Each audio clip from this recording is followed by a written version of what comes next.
ಇಲ್ಲಿ ನಾನು double beans ಬೀಜದ ಒಂದು ರೆಸಿಪಿಯನ್ನು ಮಾಡುವ ವಿಧಾನವನ್ನು ತೋರಿಸಿಕೊಡ್ತೇನೆ. ಮೊದಲಿಗೆ ಇಲ್ಲಿ ನಾನೊಂದು ಅರ್ಧ ಪ್ಯಾಕೆಟ್ ಆಗುವಷ್ಟು ಬೀಜವನ್ನು ಮುಂಚಿನ ದಿವಸ ನಾನು ನೆನೆ ಹಾಕಿಟ್ಟಿದ್ದೇನೆ. ಇದನ್ನು ಒಂದು ಕುಕ್ಕರಲ್ಲಿ ಒಂದು 4 ವಿಸಿಲ್ ಬಿಡಬೇಕು. ಸ್ವಲ್ಪ ಉಪ್ಪು ಹಾಕಿಕೊಂಡು ಇಲ್ಲೊಂದು 3 ಅಥವಾ 4 ವಿಸಿಲ್ ಕೂಡ ಬಿಡ್ಬೋದು, ತೊಂದರೆ ಏನಿಲ್ಲ. ನೆಕ್ಸ್ಟ್ ಇದಕ್ಕೆ ಸ್ವಲ್ಪ ಮಸಾಲೆಯನ್ನು ಅಂದರೆ ನಮ್ಮ ಮನೆಯಲ್ಲಿ ಏನೆಲ್ಲ ಸಾಮಗ್ರಿ ಉಂಟು ಅದನ್ನೇ ಯೂಸ್ ಮಾಡಿಕೊಂಡು ನಾವು ಒಂದು ಮಸಾಲೆಯನ್ನು ರೆಡಿ ಮಾಡುವ. ಈಗ ನನ್ನ ಮನೆಯಲ್ಲಿ ನಾನು ಚಕ್ಕೆ ಉಂಟು, ಸ್ವಲ್ಪ ಕೊತ್ತಂಬರಿ, ಸ್ವಲ್ಪ ಉದ್ದಿನಬೇಳೆ, ಸಾಸಿವೆ, ಇದನ್ನೆಲ್ಲವನ್ನು ಸ್ವಲ್ಪ ಫ್ರೈ ಮಾಡಿಕೊಂಡು ನೆಕ್ಸ್ಟ್ ಇದಕ್ಕೆ ಒಂದು ಬೆಳ್ಳುಳ್ಳಿ, ಜೀರಿಗೆ, ತೆಂಗಿನಕಾಯಿ, ಸ್ವಲ್ಪ ಮೆಣಸು. ಖಾರ ಜಾಸ್ತಿ ಬೇಕು ಅಂತ ಹೇಳಿದ್ರೆ ಸ್ವಲ್ಪ ಜಾಸ್ತಿ ಮೆಣಸು ಹಾಕಿ, ನಾನಿಲ್ಲಿ ಸ್ವಲ್ಪ ಮೀಡಿಯಮ್ ಆಗಿ ತಗೊಂಡಿದ್ದೇನೆ. ಸ್ವಲ್ಪ ಹುಳಿ, ಸ್ವಲ್ಪ ಟೊಮ್ಯಾಟೊ ಹಾಕಿರೋ ಕಾರಣ ಹುಳಿ ತುಂಬ ಏನು ಬೇಕಾಗಿಲ್ಲ, ನಾನಿಲ್ಲೊಂದು ಸ್ವಲ್ಪ ಹಾಕಿದ್ದೇನೆ ಅಷ್ಟೇ. 2 ಪೀಸ್ ಇದು ಚಕ್ಕೆ ಹಾಕಿದ್ದೇನೆ, ಸ್ವಲ್ಪ ಘಮ್ ಎಂದು ಪರಿಮಳ ಬರಲಿ ಅಂತೇಳಿ ಅಷ್ಟೇ. ನೆಕ್ಸ್ಟ್ ಇದೆಲ್ಲವನ್ನು ಮಿಕ್ಸಿಯಲ್ಲಿ ಹಾಕಿ ಒಳ್ಳೆ ಗ್ರೈಂಡ್ ಮಾಡಿಕೊಳ್ಳೋದಷ್ಟೇ. ನೋಡಿ, ಈಗೊಂದು 4 ವಿಸಿಲ್ ಬಿಟ್ಟಿದ್ದೇನೆ ಕುಕ್ಕರಲ್ಲಿ. ನೆಕ್ಸ್ಟ್ ಅದೇ ಬಾಣಲೆಗೆ ಸ್ವಲ್ಪ ಎಣ್ಣೆ ಹಾಕಿ ಒಂದು 2 ಸಣ್ಣ ಸಣ್ಣ ನೀರುಳ್ಳಿ 2 ಸಣ್ಣ ಸಣ್ಣ ಟೊಮ್ಯಾಟೊ ತಗೊಂಡಿದ್ದೇನೆ, ಒಂದು ನೀರುಳ್ಳಿ, ಸ್ವಲ್ಪ ಗ್ರೀನ್ ಚಿಲ್ಲಿ ಇದ್ರೆ ಹಾಕ್ಬೋದು, ಇಲ್ಲದಿದ್ರೆ ಸ್ಕಿಪ್ ಮಾಡಿ ಪರವಾಗಿಲ್ಲ. ಇಲ್ಲಿ ನಾನು ಹಾಕಲಿಲ್ಲ. ಇನ್ನೊಂದು ನೋಡಿ, ಇಷ್ಟು ದೊಡ್ಡ ಪೀಸ್ ಒಂದು ಚಕ್ಕೆ ತಗೊಂಡಿದ್ದೇನೆ. ನೆಕ್ಸ್ಟ್ ಸ್ವಲ್ಪ ಜೀರಿಗೆ ಪಟ ಪಟ ಪಟ ಅಂತ ಉರಿತಾ ಉಂಟು. ಇದು ಚಕ್ಕೆ ಹಾಕಿದ್ರೆ ಸ್ವಲ್ಪ ಪದಾರ್ಥದಲ್ಲೂ ಕೂಡ ಒಳ್ಳೆ ಘಮ ಘಮ ಅಂತ ಪರಿಮಳ ಬರ್ತದೆ, ಸೊ ಅದಕ್ಕೆ ಹಾಕಿದ್ದೇನೆ. ಈಗ ಫಸ್ಟಿಗೆ ನಾವಿಲ್ಲಿ ನೀರು ಮೊದಲೇ ಕಟ್ ಮಾಡಿ ಇಟ್ಟಿದ್ದೆ, ಅದನ್ನೊಂದು ಸ್ವಲ್ಪ ಆ್ಯಡ್ ಮಾಡಿಕೊಳ್ಳುವ. ನೀರುಳ್ಳಿ,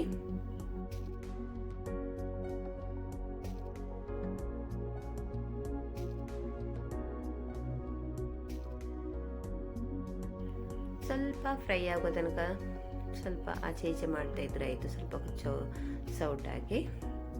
ನೆಕ್ಸ್ಟ್ ಸ್ವಲ್ಪ ಟೊಮ್ಯಾಟೊ, ಅದರಲ್ಲೊಂದು 2 ಟೊಮೆಟೊ ತಗೊಂಡಿದ್ದೇನೆ ಸಣ್ಣ ಸಣ್ಣದು.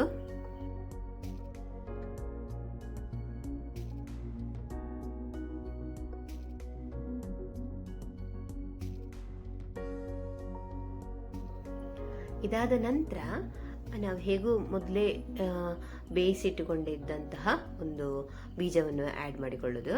ಸ್ವಲ್ಪ ಉಪ್ಪು ನೋಡಿ ಹಾಕಿಕೊಳ್ಬೇಕು, ಯಾಕಂತ ಹೇಳಿದ್ರೆ ನಾನು ಮೊದಲೇ ಆ್ಯಡ್ ಮಾಡಿದ್ದೇನೆ ಈ ಬೀಜಕ್ಕೆ ಬೇಯುವಾಗಲೇ, ಸೊ ನೋಡಿ ಆ್ಯಡ್ ಮಾಡಿಕೊಳ್ಳೋದು. ನೆಕ್ಸ್ಟ್ ಈ ಮಸಾಲೆಯನ್ನು ಆ್ಯಡ್ ಮಾಡೋದಷ್ಟೇ.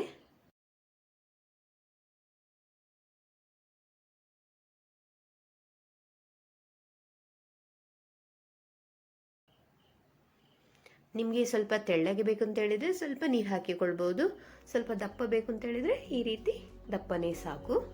ನಾನು ಸ್ವಲ್ಪ ಮೀಡಿಯಮ್ ಆಗಿ ಇಟ್ಟಿದ್ದೇನೆ. ಈ ರೆಸಿಪಿ ನಿಮ್ಮ ಚಪಾತಿಗೂ ಯೂಸ್ ಮಾಡ್ಬೋದು ಅಥವಾ ರೊಟ್ಟಿ, ಇಲ್ಲದಿದ್ದರೆ ರೈಸ್. ನಾನೀಗ ನೈಟೇ ಮಾಡ್ತಿರೋದು, ಅಂದರೆ ಡ್ಯೂಟಿ ಬಿಟ್ಟು ಬಂದ ನಂತರ ರೆಡಿ ಮಾಡ್ತಾ ಇದ್ದೇನೆ. ಸೊ ಈಗ ಒಂದು ನನ್ನಲ್ಲೇ ಒಂದು ಫ್ರಿಜ್ಜಲ್ಲಿ ಒಂದು ಇದಿತ್ತು, ಕ್ಯಾಪ್ಸಿಕಮ್ ಇತ್ತು. ಸೊ ಇದಕ್ಕೆ ಯಾವುದಕ್ಕೆ ಯೂಸ್ ಮಾಡೋದು ಅಂತ ಹೇಳಿ ಥಿಂಕ್ ಮಾಡ್ತಾ ಇದ್ದೆ. ಸಡನ್ ಈ ರೆಸಿಪಿಗೆ ಒಂದು ಹಾಕುವಂತಾಯಿತು.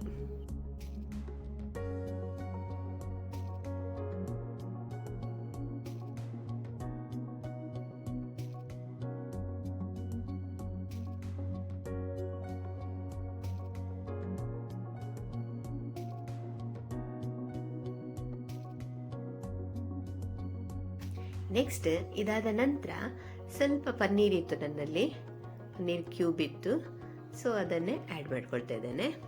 ಸ್ವಲ್ಪ ಫ್ರೈ ಮಾಡಿಕೊಂಡ್ರೆ ಓಕೆ, ನಾನು ಮಾಡಲಿಲ್ಲ, ನನಗೆ ಯಾಕಂದರೆ ಅಷ್ಟು ಟೈಮ್ ಇರಲಿಲ್ಲ ನನ್ನಲ್ಲಿ, ಸೊ ಇಲ್ಲಿ ಡೈರೆಕ್ಟಾಗಿ ಹಾಕಿಬಿಟ್ಟೆ. ಇದೊಂದು 5 ನಿಮಿಷ ಕುದಿ ಬರಲಿ. ನೆಕ್ಸ್ಟ್ ಈ ಪನ್ನೀರನ್ನು ಆ್ಯಡ್ ಮಾಡಿ ಸ್ವಲ್ಪ ಗರಂ ಮಸಾಲೆ ಹಾಕಿ ಜಳ ಇಟ್ಟುಬಿಟ್ಟು ಆಯ್ತು ಅಷ್ಟೇ.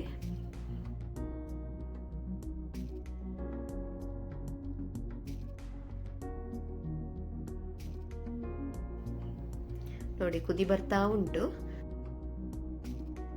ಒಂದು ಪನ್ನೀರ್ ಹಾಕಿ ಒಂದು 3 ನಿಮಿಷ ಕುದಿ ಬಂದ್ರೆ ಸಾಕು ಅಷ್ಟೇ. ಅಷ್ಟೊತ್ತಿಗೆ ನಮ್ಮ ಕ್ಯಾಪ್ಸಿಕಮ್ ಕೂಡ ಚಂದ ಬೆಂದಿರ್ತದೆ.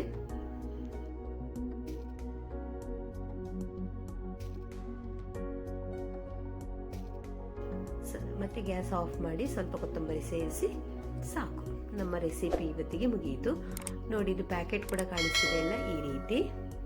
ಇದು ನಾನು ಪನ್ನೀರ್ ಕ್ಯೂಬ್ ಹಾಕಿರೋದು. ನೀವು ಒಮ್ಮೆ ಮನೆಯಲ್ಲಿ ಟ್ರೈ ಮಾಡಿ ನೋಡಿ, ಈ ರೀತಿ ಆಯಿತು ನೋಡಿ.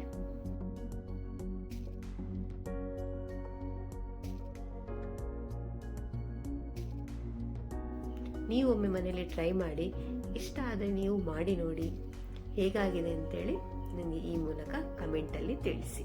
Thank you friends.